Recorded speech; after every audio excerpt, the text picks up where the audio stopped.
नमस्कार दोस्तों, स्वागत है आपका मेरे चैनल रियल लाइफ एक्सपीरियंस में।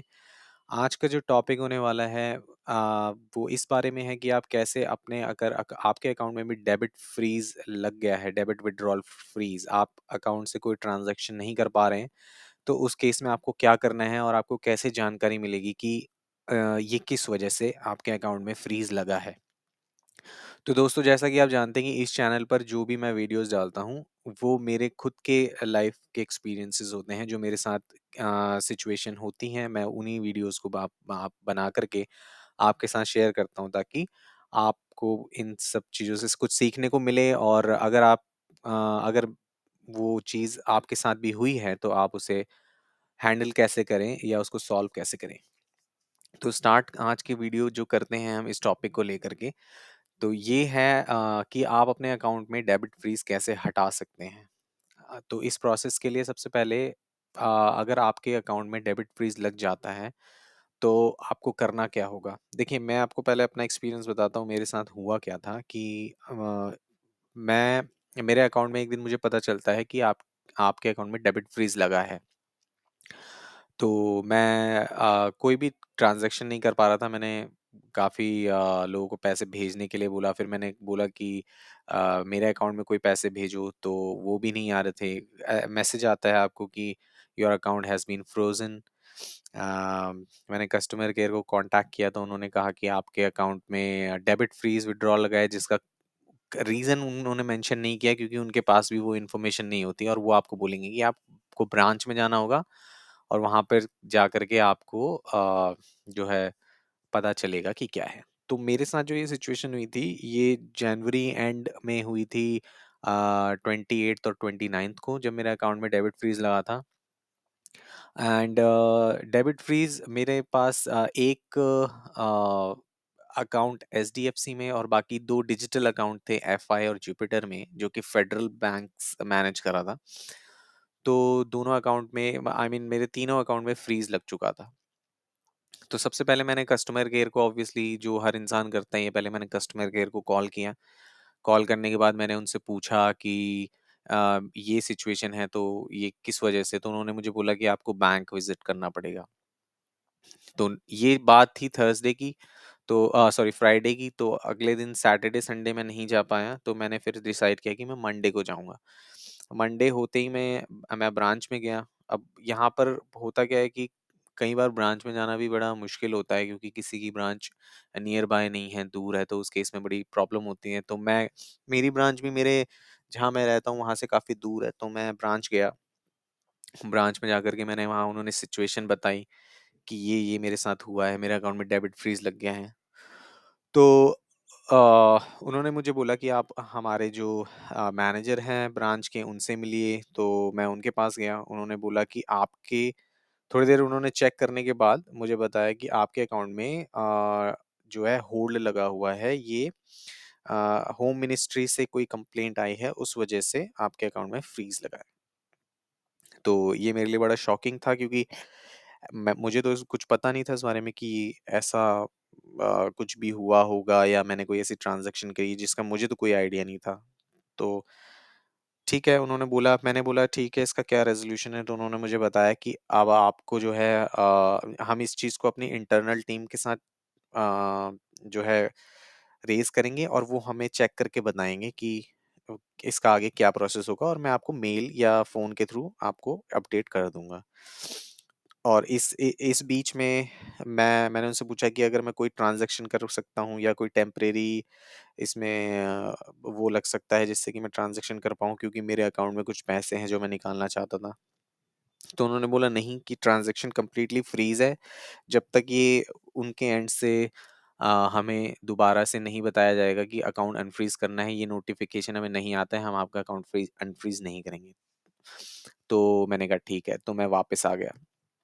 फिर मैंने वेट किया, एंड देन मेरे पास उनका मेल आया, जो मैं आपको भी स्क्रीन पर दिखाता हूँ। 1 सेकंड।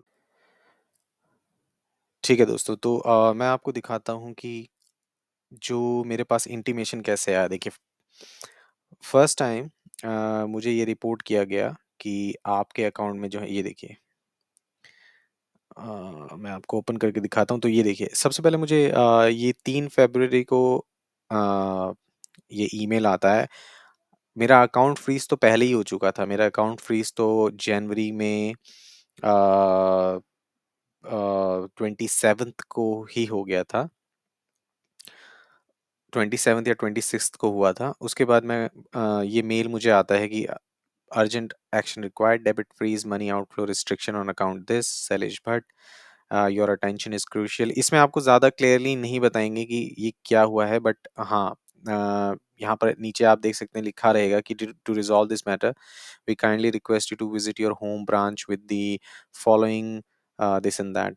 तो ये ज़्यादा, ये सिर्फ एक इंटीमेशन आपके लिए है, बट इसमें क्लैरिटी नहीं होगी कि इसमें एक्चुअल में ये किस वजह से लगा है। Excuse me. तो उसके बाद अब मैंने क्या किया, मैं बैंक गया, उन्होंने मेरे को ये बोला कि हम आपको इंटीमेट कर देंगे इंटरनल टीम से रेज करने के बाद। उसके बाद जब मैं घर आ गया और फिर मुझे ये मेल आया बैंक की तरफ से, ये मेरे को तो 3rd को मैं गया था और फिर उसके बाद मुझे 6th को ये पता चला। सॉरी, नॉट 3rd को, मैं आपको बताता हूँ एक सेकंड। तो मैं गया था, हाँ जी, तो मैं मंडे को गया था और मेरे पास ट्यूसडे को ये मेल आया कि please find the attached notice. अब इस नोटिस में क्या है, मैं वो आपको बताता हूँ। तो देखिए, इस नोटिस के आने के बाद मुझे पता चला कि ये जो है एक cyber cell I mean cyber cell को कंप्लेंट रेज हुई है, कोई फ्रॉडुलेंट एक्टिविटी हुई थी उस रिगार्डिंग। तो ये जो है, ये तमिलनाडु से किसी आ, बंदे ने कंप्लेंट रेज करी साइबर सेल को। और ये जो आपके पास नोटिफिकेशन बैंक वाले देंगे, ये जो पीडीएफ शेयर करेंगे, उसमें सारी डिटेल होगी, कंप्लेंट डिटेल, ठीक है। अब इसमें करना क्या रहेगा आपको, आपको पहले तो अपना ये चेक कर लेना है, ठीक है, अकाउंट में आपके कितने कितने अमाउंट की ट्रांजैक्शन हुई है। तो जैसे जिसने ये कंप्लेंट करी थी उसको अराउंड 5 लाख का फ्रॉड हुआ था। तो यहाँ पर इसमें आपको क्या-क्या चीज़ हेल्प हेल्प करेगा? देखिए, इसमें आपकी जो ये कंप्लेंट रेज़ है, ये जो हैंडल कर रहा होगा, जो भी कांस्टेबल या इंस्पेक्टर, उसकी डिटेल यहाँ पर होगी। तो आप उनको ईमेल के थ्रू कॉन्टैक्ट कर सकते हैं या फिर नंबर के थ्रू भी कॉन्टैक्ट कर सकते हैं। उसके बारे में मैं आगे बताऊँगा। बट सबसे पहले आपको अब इसमें करना क्या है, आपको अपनी ट्रांज़ैक्शंस देख लेनी है कि कितने-कितने अमाउंट की कहाँ पे ट्रांज़ैक्शन हुई है। अब जैसे इसमें मुझे दिखा रहा है, देखिए, मेरा जो अकाउंट है मैं आपको दिखाता हूँ यहाँ पर। ये देखिए, ये मेरा अकाउंट है यहाँ पे। अब इसमें ट्रांज़ैक्शन दिखा रहा है, ₹2000 की ट्रांज़ैक्शन हुई है 30th को, ठीक है? और उसमें डिस्प्यूटेड अमाउंट कितना है? ₹100 का। तो ये जो है मैटर ये करता है, जो आपका डिस्प्यूटेड अमाउंट है ₹100, व्हिच मीन्स कि इतना अमाउंट जो है वो आपका फ्रॉड वाला है, या जो भी आप कह सकते हैं। आपने नहीं किया होगा इंटेंशनली, मैं ये बात जानता हूँ, क्योंकि मैंने खुद ये इंटेंशनली सब नहीं किया। ये आजकल ऑनलाइन स्कैम्स जो होते हैं उसमें कई बार इन्वॉल्व हो जाता है इंसान, बट ये कोई इंटेंशनली नहीं होता है, ठीक है। तो बट इसमें आपको घबराने की बात नहीं है, आपका अकाउंट फ्रीज हुआ है, इसका मतलब ये, और आप ये कंप्लेंट रेज हुई है, इसका मतलब ये नहीं कि आप अपराधी बन जाते हैं। अकाउंट फ्रीज हुआ है तो अनफ्रीज भी होगा, बट इसमें कुछ टाइम लग सकता है, लेकिन ये अनफ्रीज भी जरूर होगा। अ, अब देखिए, एक और मेरी ट्रांजैक्शन इसमें दिखा रही थी, जिसमें ट्रांजैक्शन अमाउंट था ₹6228 का और डिस्प्यूटेड अमाउंट भी सेम था। तो ये रही एक चीज़, ये चीज़ आपको देख लेनी है। और आपको एक जस्टिफिकेशन के लिए आपको एक मैटर तैयार कर लेना है कि ये जो ट्रांजैक्शन हुई है, जिस डेट पे हुई है, किस कारण से हुई है, कहाँ से आई हैं, और वो सब आपको एज अ एविडेंस आपको अपने पास क्रिएट करके रखना है, ठीक है। नाउ अब आपको करना क्या है, जब आप वो सारी ट्रांजैक्शन हिस्ट्री एंड जो भी कहाँ पर गया पैसा, उस सबको आपको एक मैटर बना करके इनको आप ईमेल कर सकते हैं, इनकी ईमेल आईडी पे। तो मैंने अभी तक क्या किया कि मैंने इनको ईमेल आईडी पे इनके जो सारा जस्टिफिकेशन भेज दिया है। कई बार ऐसा हो सकता है कि आप इन्हें फ़ोन मिलाएँगे, फ़ोन नहीं उठाएँगे, आपको आंसर नहीं मिलेगा। मैं आपके साथ ईमानदारी से बताऊँ तो अभी तक आज 18 तारीख हो गई है, अभी तक मुझे कोई ईमेल का रिस्पॉन्स नहीं आया है। मैं कॉल करता हूँ तो कॉल आंसर नहीं होती है। क्योंकि मैं दिल्ली में रहता हूँ तो मेरे लिए तमिलनाडु जाना भी बहुत ही मुश्किल है। आस-पास आप अगर साइबर सेल में रिपोर्ट करते हैं जो आपके एरिया में है या दिल्ली में है जैसे, तो वो लोग भी आपको इसका आंसर नहीं दे पाएँगे क्योंकि वो यही बोलेंगे कि जहाँ से केस रेज़ हुआ है आपको वहाँ पर जाना पड़ेगा। ठीक है? तो अ, इस केस में यही होता है कि हमें वेट करना होता है, आपको पेशेंस रखना पड़ेगा और वेट करना पड़ेगा कि वो रिस्पॉन्स करते हैं। मैं और अगर आप मान लीजिए आपके अकाउंट में अगर अगर आप वेल्दी हैं, आपको कोई दिक्कत नहीं है, आप आई मीन बैकग्राउंड आपका फाइनेंशियल स्ट्रांग है, तो आप एक लॉयर ज़रूर अपॉइंट कर सकते हैं। और या फिर आपके बिहाफ़ पे कोई वहाँ जा सके, तो वो भी पॉसिबल है, आप खुद जा सकें, तो वो तो और भी अच्छी बात है। हाउएवर इन इन केसेज़ में मैंने जहाँ तक देखा है, काफ़ी टाइम लगता है। एक केरला में एक केस रिपोर्ट हुआ था, उसमें अ, उस बंदे ने कोर्ट में जाकर के वो एक नॉर्मल वेंडर था, बट उसने केस लड़ा क्योंकि उसके अकाउंट में काफ़ी पैसे थे, तो अ, वहाँ पर बट अगेन वो एक लंबा प्रोसेस हो जाता है। ठीक है, अब देखिए मैंने इन्हें जो भेजा था उसमें मैंने क्या मेंशन किया है वो मैं आपको दिखा देता हूँ। जो मैंने फॉर्मेट बनाया था, ये देखिए इस तो इन्हें मैंने अ, लेट मी शो यू ये देखिए फॉर्मेट। हाँ जी, तो ये मैंने फिर इसमें मैंने दोबारा से एक फ़ॉलो-अप के लिए दोबारा मेल किया था 12 तारीख को।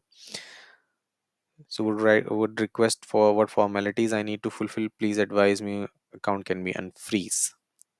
तो अभी तक तो कोई रिस्पॉन्स नहीं आया है और इस अकाउंट में मेरे कुछ पैसे भी हैं। हाउएवर मैं कुछ उन्हें यूज़ नहीं कर सकता हूँ। तो मैं आपको ये बता देता हूँ कि आपको करना क्या है। मान लीजिए आपके इस केस में अभी ये नहीं हो पा रहा है, ठीक है? इसमें टाइम लग सकता है, ये तो आप मान लीजिए। बट आपके पास ऑप्शन क्या है? मान लीजिए आपको ट्रांज़ैक्शन आप सैलरी बेस्ड एम्प्लॉयी हैं, आपका आपका यही अकाउंट जो फ्रीज़्ड है वो आपकी सैलरी भी उसी में आती है। तो उस केस में आपको क्या करना है, आप एक नया अकाउंट खुलवा लीजिए। आप नया अकाउंट खुलवा सकते हैं, उसमें कोई प्रॉब्लम नहीं है। क्योंकि ट्रांज़ैक्शन उस डेबिट फ्रीज़ उसी अकाउंट में लगेगा जिसमें वो फ्रॉडलेंट वाले पैसे आए होंगे। तो उसमें आप दूसरा अकाउंट ओपन करा सकते हैं, वो आपका फ्रीज़ नहीं होगा, पहली चीज़ ये। अगर आप सैलरी बेस्ड हैं, तो आपकी सैलरी आप दूसरे अकाउंट में ले सकते हैं, ठीक है? दूसरी चीज़ ये है कि कोई भी अगर ऑटो पे लगा हुआ है, आपका कोई लोन चल रहा है, तो उसमें चार्जेज़ आपको बाउंस चार्जेज़ लगेंगे, तो आपको ये मेक श्योर करना है कि वो आप ऑटो पे अगर आपने किसी वेंडर से लोन लिया है थर्ड पार्टी से उसमें ऑटो पे लगा है तो आपको उनसे बात करनी है और ऑटो पे हटवाना है या फिर एचडीएफसी से है या आपके जो बैंक है उसी से है लोन जिसमें आपका अकाउंट है तो आपको उनके लोन डिपार्टमेंट में बात करनी पड़ सकती है या फिर इंटरनेट बैंकिंग में जाके उसमें ऑटो पे का ऑप्शन रहता है। मेरे केस में वो मुझे नहीं मिला तो मैं अभी भी चार्जेस बेयर कर रहा हूँ। मुझे क्योंकि लोन डिपार्टमेंट जाने का टाइम नहीं मिल पा रहा है तो बट स्टिल आप लोगों के पास ये ऑप्शन होता है तो आप उसे यूज़ कर सकते हैं। बाकी इसमें और अगर मैं आपको बताऊँ फ़िलहाल तो बस यही है। तो दोस्तों मेरा कहना यही रहेगा कि जो मैंने आपको ये स्टेप्स बताए हैं इन्हें आप फॉलो करें। अकाउंट जो है अनफ्रीज होगा ज़रूर, लेकिन इसमें एक टाइम लग सकता है। अब एग्ज़ैक्टली टाइम मैं नहीं बता सकता हूँ फ़िलहाल क्योंकि वो सिचुएशन में मैं अभी खुद हूँ। हालाँकि मैं इस बारे में आपको रेगुलर अपडेट्स देता रहूँगा जब भी मेरे पास आती हैं। कि क्या अगर मुझे वहाँ पर जाना पड़े या फिर कोई और जो भी अपडेट आती है मैं ज़रूर आप लोगों के साथ शेयर करूँगा। बट फ़िलहाल की सिचुएशन में आप ये मान के चलें कि अगर इन केस ऐसी सिचुएशन आपके साथ होती है, तो इसमें कुछ टाइम लग सकता है। आपका पैसा अकाउंट में ही रहेगा, बट यही है कि आप कोई ट्रांज़ैक्शन नहीं कर पाएँगे। आप नेट बैंकिंग यूज़ कर सकते हैं, अ, अपना रेगुलर चेक कर सकते हैं। ओनली थिंग इज़ कि आपकी ट्रांज़ैक्शन जो है वो फ्रीज़ रहेगी। अभी आप पॉज़िटिव रहें, बिल्कुल घबराएँ नहीं।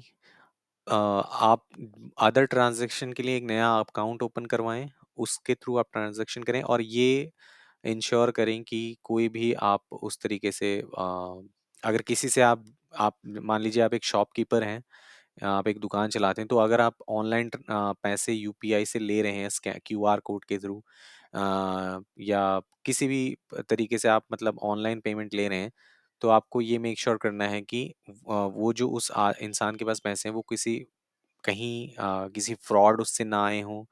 हालाँकि ये मुश्किल है कि आप हर किसी से नहीं पूछ सकते हैं, बट इनडायरेक्टली भी ऐसा होता है कि कई लोग ऐसे फ्रॉडलेंट उनके अकाउंट में वो फ्रॉड वाला पैसा होता है और वो आपको से कुछ सामान खरीद लेते हैं या कुछ। तो इसमें आप और कंप्लेंट अगर रेज होती है तो आपका अकाउंट भी उस लिस्ट में आ जाता है, क्योंकि वो पैसा चाहे वो 100 रुपये ही क्यों ना हो, चाहे वो 1 रुपये क्यों नहीं हो, वो आपके अकाउंट में आया है तो साइबर सेल आपका अकाउंट भी फ्रीज कर देती है। तो बस इन चीज़ों से आपको बचना है, बाकी आप पॉजिटिव रहें। बिल्कुल घबराएँ नहीं, आप कोई अपराधी नहीं हैं इस केस में।